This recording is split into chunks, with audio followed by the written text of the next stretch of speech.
नमस्कार. मी सुअंजली पाठक सखी कट्टा या आपल्या यूट्यूब चॅनलवर आपणा सर्वांचं स्वागत करते. सध्या आपली कवितांची मालिका चालली आहे. तर मी आज आपणासमोर एक वसंत बापट यांची कविता सादर करणार आहे.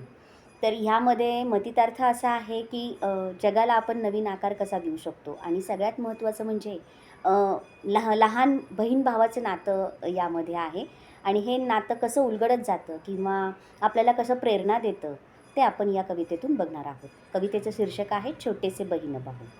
छोटेसे बहीण भाऊ उद्याला मोठाले होऊ. छोटेसे बहीण भाऊ उद्याला मोठाले होऊ. उद्याच्या जगाला उद्याच्या युगाला नवीन आकार देऊ. उद्याच्या जगाला उद्याच्या युगाला नवीन आकार देऊ. छोटेसे बहीण भाऊ उद्याला मोठाले होऊ. ओसाड उजाड जागा होतील सुंदर बागा. ओसाड उजाड जागा होतील सुंदर बागा.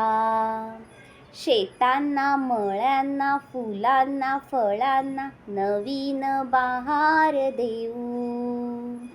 छोटेसे बहीण भाऊ उद्याला मोठाले होऊ.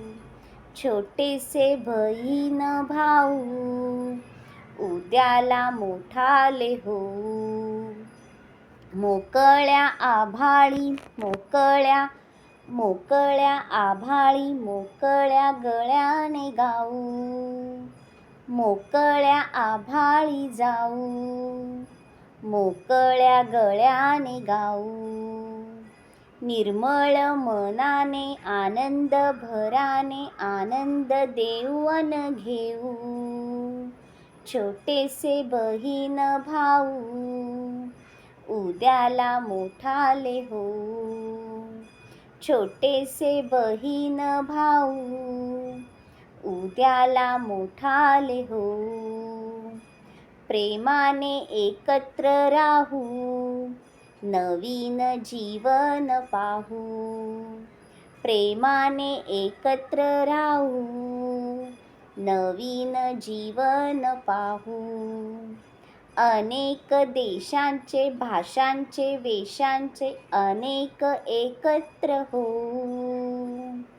अनेक देशांचे अनेक वेशांचे अनेक भाषांचे एकत्र होऊ.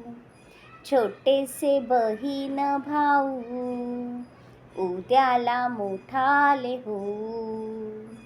छोटेसे बहीण भाऊ उद्याला मोठाले होऊ. धन्यवाद. कशी वाटली ही कविता? अनेक लहानपणीच्या आपल्या आठवणी जाग्या झाल्या असतील. लहान बहीण भाऊ म्हणजे लहानपणीचं नातं सगळ्यांना आठवलं असेल. तर नक्की या कवितेचा आपण आनंद घेऊ आणि आत्तासुद्धा मोठे झाल्यावरसुद्धा आपण या कवितेचा आनंद घेऊ शकतो. म्हणजे लहानपणाच्या आठवणी सगळ्या आपल्याला आठवून आपण नक्कीच या कवितेचा आनंद घेऊ शकतो. या चॅनलवर नवीन असाल, सबस्क्राईब केलं नसेल तर नक्की सबस्क्राईब करा. धन्यवाद.